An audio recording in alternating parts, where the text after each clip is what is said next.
J'ai l'impression que ma génération est en train d'abandonner. Je te mets dans le contexte. Dernièrement, je suis allé sur Paris avec mon collègue Marc et on a tourné une vidéo pour notre chaîne média. Tu la trouveras en commentaire épinglé et en description. Et on a posé la question aux Parisiens, quels étaient leurs objectifs? Et devine quoi? Bah, j'étais surpris de leurs réponses. Et écoute-moi bien, on est allé un lundi après-midi pour faire exprès de tomber sur des étudiants et sur des personnes qui venaient de finir leur travail, pour avoir un panel beaucoup plus jeune et beaucoup plus fixé sur des objectifs. Comment te dire qu'à plus de 70%, la majorité d'entre eux n'avaient pas de réels objectifs précis? Est-ce que c'est moi qui me mets trop la pression dans ce monde hyper compétitif ou est-ce que je suis fou? Parce que je sais qu'on me demande toujours plus au niveau du travail, on me demande toujours plus au niveau des relations et on me demande toujours plus au niveau de mon mindset. Est-ce que c'est moi ou est-ce que c'est ma génération qui est en train de totalement fucked up et d'arrêter de réfléchir d'une façon rationnelle? Et pour aller plus loin sur le sujet, je vais t'expliquer une théorie que j'avais lue dans un très bon livre qui s'appelle Le quatrième tournant de Strauss. C'est la théorie générationnelle. Il dit qu'en moyenne, un être humain va vivre 80 ans. Et dans ces 80 années, il va vivre 4 cyclums, qui sont des périodes d'une vingtaine d'années. Et là où ça devient intéressant, parce que oui, il est décrit ces périodes d'une vingtaine d'années, qui sont la crise, l'abondance, l'éclaircissement et l'éveil. Mais là où ça devient vraiment intéressant, c'est que plus tu avances dans le livre, plus il te décrit qu'en fait, ces cyclums ont aussi la possibilité d'être perturbés par des éléments perturbateurs qui vont totalement détruire le cycle qu'un être humain ou qu'une génération doit vivre. Et c'est là où ça m'a fait tilt dans ma tête. Parce que oui, moi je suis parti de la génération Z. J'ai vécu beaucoup de choses. La crise de 2008, la crise de la grippe aviaire, la crise de la grippe H1N1, la crise du Covid-19, l'inflation, la crise en Ukraine, etc. Et tutti quanti. Et c'est là que je suis en train de me dire, ok, je commence à comprendre pourquoi la majorité de ma génération ont un manque d'ambition. C'est pour vraiment ça, appeler un manque d'ambition. Ou plutôt, ils se disent, ok, je suis dans un monde où le monde part en couille. Qu'est-ce que moi, à mon échelle, je vais changer? Et je peux totalement comprendre ce mindset-là. Mais je pense que c'est une version très négative pour vraiment changer sa propre réalité. Moi, je suis quelqu'un qui pense d'une façon très logique. Si tu es positif et que tu fais des actions, tu arriveras toujours au résultat que tu souhaites. Et je suis le premier à dire qu'un objectif, si tu te le fixes et que tu te le mets en tête, ça a la capacité de totalement changer ta réalité. Et plus j'ai discuté avec les Parisiens, plus j'ai vraiment compris qu'en fait, oui, c'est vraiment ça. C'est vraiment un mood ou c'est surtout quelque chose qui est ancré dans notre société. Peut-être cette anxiété-là, si on peut vraiment appeler ça une anxiété, des réseaux sociaux, des médias qui te bombardent d'informations tellement négatives, que toi aussi tu dis, bah écoute, qu'est-ce que moi, je vais changer à cette réalité qui est totalement négative? Et je peux totalement le comprendre, mais encore une fois, ça reste une pensée tellement négative que moi, je suis pas en accord avec tout ça. En introduction, j'avais parlé d'ambition. Et du coup, je vais parler du domaine professionnel. Quelle est la vision de la génération Z sur le domaine professionnel? Et encore une fois, je suis un Gen Z, mais je ne suis pas un exemple à suivre. Je ne fume pas, je ne bois pas, je ne vais pas en sortir et je pense qu'au travail. Oui, je sais, c'est toxique, mais j'essaie d'y travailler.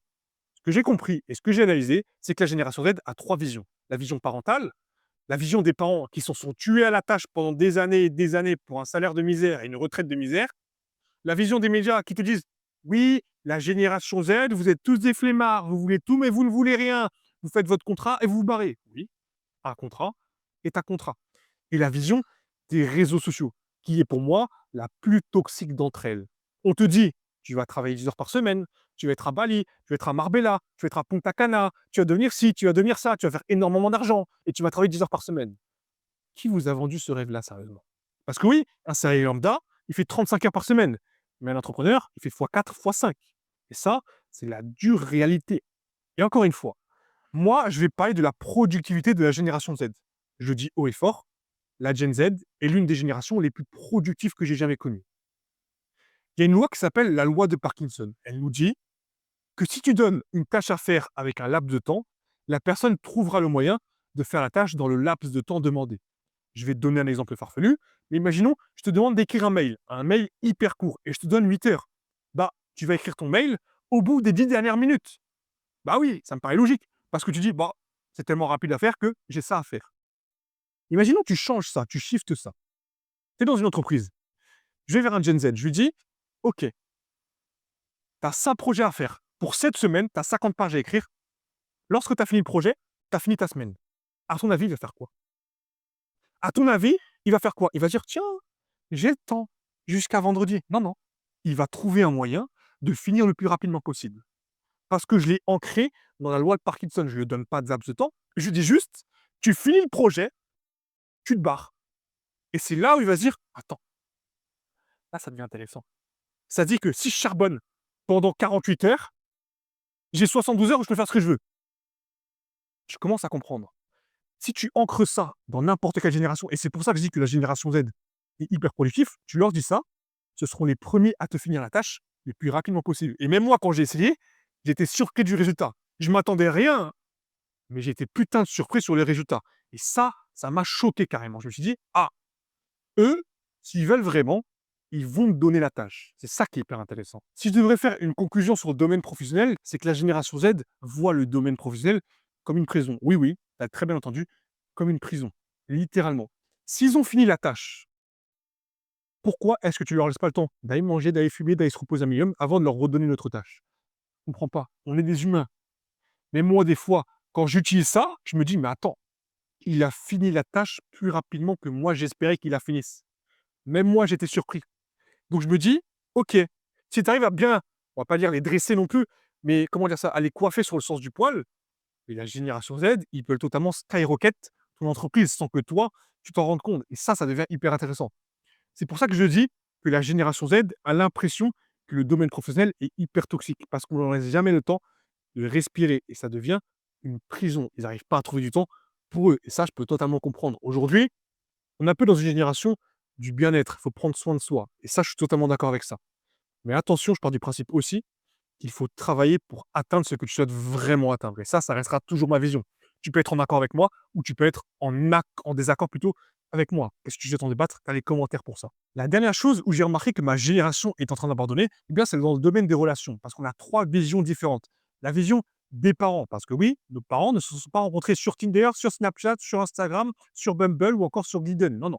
Ensuite, tu as la vision des médias qui, eux, mettent la vision des relations au niveau économique. Oui, on a un manque de natalité, c'est pas bien pour l'économie. Je fais: «OK, c'est quoi le rapport avec les relations?» Et ensuite, tu as la vision des réseaux sociaux. Alors ça, c'est pour moi, c'est la vision des dégénérés. Tu as des meufs qui twerk et qui font des playbacks, OK, grand bien vous fasse. Comme il y a des mecs qui mettent leur dégradé comme ça, je me dis: «Mais c'est quoi ce monde de dégénérés, frère? Pourquoi? À quoi ça sert?» Et ensuite, tu as d'autres choses.